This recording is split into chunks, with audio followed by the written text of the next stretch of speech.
ಎಲ್ಲರಿಗೂ ನಮಸ್ಕಾರ. Welcome back to my channel. ಇವತ್ತು ದಲಿಯಾ ಕಿಚಡಿ ಮಾಡ್ಕೊಳ್ತಾ ಇದ್ದೀನಿ. ಅದಕ್ಕೆ ನೋಡಿ, 1 ಕಪ್ ದಲಿಯಾ, ಅರ್ಧ ಕಪ್ ಹೆಸರುಬೇಳೆ, 1 ಟೊಮೊಟೊನು, ಒಂದು ಅರ್ಧ ಕಪ್ ಬಟಾಣಿ, 1 ಈರುಳ್ಳಿ, ಸಾಸಿವೆ, ಜೀರಿಗೆ, ಇಂಗು ಮತ್ತು ಒಂದಿಷ್ಟು ಗೋಡಂಬಿ ಇಟ್ಕೊಂಡಿದ್ದೀನಿ.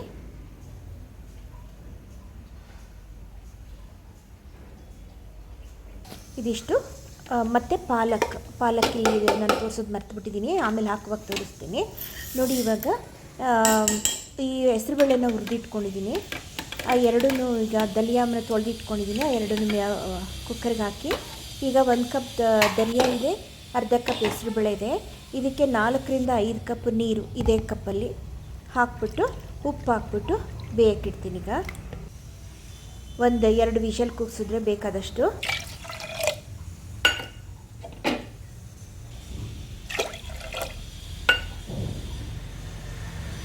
ಅನ್ನದಲ್ಲೂ ಕೂಡ ಇದನ್ನು ಮಾಡ್ಕೊಳ್ಬೋದು. ನಾನು ದಲಿಯಾದಲ್ಲಿ ಮಾಡ್ತಾಯಿದ್ದೀನಿ.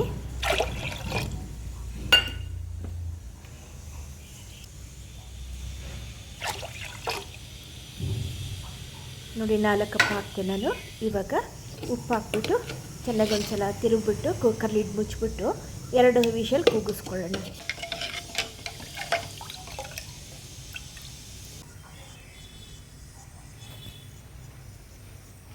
ಈಗ ಇನ್ನೊಂದು ಮಿಕ್ಸರ್ ಬೌಲಲ್ಲಿ ಹಸಿಮೆಣಸಿನ್ಕಾಯಿ, ಶುಂಠಿ, ಜೀರಿಗೆ, ಹಳದಿ, ಒಂದು ಇಲ್ಕ್ ಬೆಳ್ಳುಳ್ಳಿ ಹಾಕ್ಕೊಂಡಿದ್ದೀನಿ. ನೋಡಿ, ಪಾಲಕ್ನ ಬೇಯಿಸಿಟ್ಕೊಂಡಿದ್ದೀನಿ. ಅದಷ್ಟನ್ನು ಹಾಕ್ಬಿಟ್ಟು ಇವಾಗ ಪೇಸ್ಟ್ ಮಾಡ್ಕೊಂಡು ತೊಗೊಂಡು ಬಂದಿದ್ದೀನಿ. 1 ಕಟ್ ಪಾಲಕ್ ತೊಗೊಂಡಿದ್ದೀನಿ.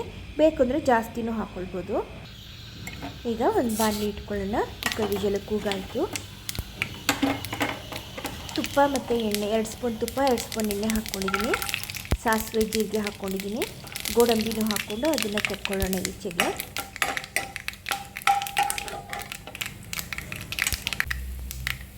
ಈಗ ಅದಕ್ಕೆ ಈರುಳ್ಳಿ ಹಾಕೋಣ.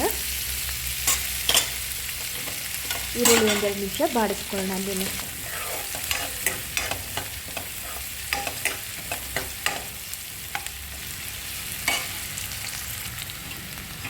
ನೆಕ್ಸ್ಟ್ ಇದಕ್ಕೆ ಬಟಾಣಿ ಹಾಕ್ಕೊಳ್ಳೋಣ.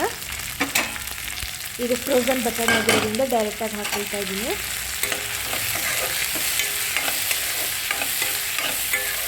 ಟೊಮೊಟೊನ ಹಾಕ್ಕೊಂಡೆ, 1 ಟೊಮೊಟೊನ ಹಾಕ್ಕೊಂಡಿದ್ದೀನಿ. ನಾನೆಲ್ಲ ಬರೀ 1 ಕಪ್ ಮಾಡ್ಕೊಳ್ತಾ ಇರೋದ್ರಿಂದ ಆ ಅಳತೆಗೆ ತಕ್ಕಂಗೆ ಎಲ್ಲ ಸಾಮಾನು ಹಾಕ್ಕೊಂಡಿದ್ದೀನಿ.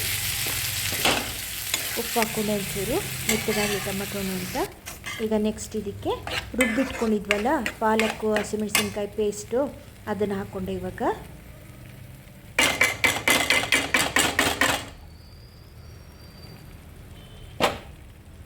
ಈಗ 1-2 ನಿಮಿಷ ಬಾಡ್ಕೊಳ್ಳಿ ಚೆನ್ನಾಗಿ.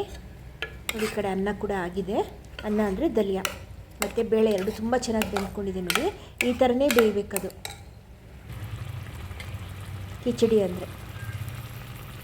ಆಯ್ತು, ಈಗ ಇದು ಚೆನ್ನಾಗಿ ಕುದೀತಾ ಇದೆ. ಇದು ಚೆನ್ನಾಗಿ ಎಣ್ಣೆ ಬಿಟ್ಕೊಳ್ಳೋ ತನಕ ಇದನ್ನು ಅಲ್ಲೇ ಬಾಡಿಸ್ಕೋಬೇಕೀಗ.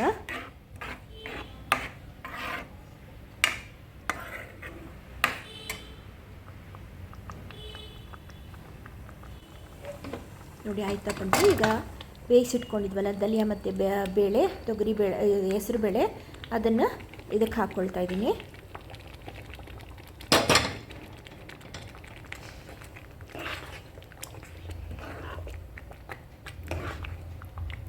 ಮಕ್ಕಳಿಗೆ ಮತ್ತು ವಯಸ್ಸಾಗಿ ಹುಷಾರಿರಲ್ಲ ನೋಡಿ, ಅವ್ರುಗಳಿಗೆ ಇನ್ನೊಂಚೂರು ಬೇಕಾದ್ರೆ ಖಾರ ಕಡಿಮೆ ಮಾಡಿಬಿಟ್ಟು ಈ ಥರ ಮಾಡಿಕೊಟ್ರೆ ಟೇಸ್ಟಿಯಾಗೂ ಇರುತ್ತೆ, ಹೆಲ್ತಿಯಾಗೂ ಇರುತ್ತೆ.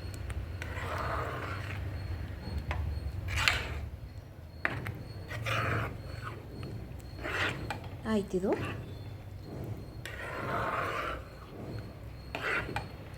ಉಪ್ಪು ನಾನು ಅದಕ್ಕೂ ಹಾಕಿದ್ದೆ ಮತ್ತು ದಲಿಯಾ ಬೇಯಿಸ್ಕೊಳ್ಳುವಾಗಲೂ ಕೂಡ ಹಾಕಿದ್ದೆ. ನೋಡಿಕೊಂಡು ಉಪ್ಪು ಹಾಕ್ಕೋಬೇಕು. ಇವಾಗ ಬೇಕು ಅಂದರೆ ಮಾತ್ರ ಉಪ್ಪು ಹಾಕ್ಕೋಬೇಕು. ಇದಕ್ಕೊಂಚೂರು 1-2 ಸ್ಪೂನಷ್ಟು ಕೊಬ್ಬರಿ ಪುಡಿ ಹಾಕ್ಕೊಳ್ತಾ ಇದ್ದೀನಿ. ಇದು ಆಪ್ಷನಲ್ಲು.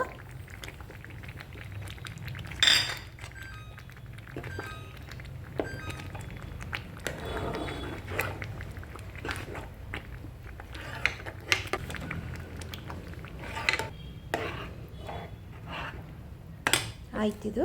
ಈಗ ಮೇಲ್ಗಡೆ ಇದಕ್ಕೆ ಗೋಡಂಬಿ ಮತ್ತು ಕೊತ್ತಂಬರಿ ಸೊಪ್ಪು ಹಾಕ್ಬಿಟ್ರೆ ಪಾಲಕ್ ದಲಿಯಾ ಕಿಚಡಿ ರೆಡಿ. ತುಂಬ ಟೇಸ್ಟಿಯಾಗಿರುತ್ತೆ. ಇಷ್ಟ ಆದರೆ ನೀವು ಟ್ರೈ ಮಾಡಿ. ಇದನ್ನು ದಲಿಯಾ ಬದಲು ಅನ್ನ ಕೂಡ ಹಾಕ್ಬಿಟ್ಟು ಮಾಡ್ಬೋದು. ಇದನ್ನು ಸೇಮ್ ಮೆಥಡೇ, ಅನ್ನ ಕೂಡ ಹಾಕ್ಬಿಟ್ಟು ಮಾಡ್ಬೋದು. ತುಂಬ ಟೇಸ್ಟಿಯಾಗಿರುತ್ತಿದ್ದು, ಹೆಲ್ದಿ ಕೂಡ. ನೀವು ಟ್ರೈ ಮಾಡ್ತೀನಿ ಅಂದರೆ ಮಾಡಿ, ಇಷ್ಟ ಆದರೆ ಟ್ರೈ ಮಾಡಿ. ಓಕೆನಾ? Thank you.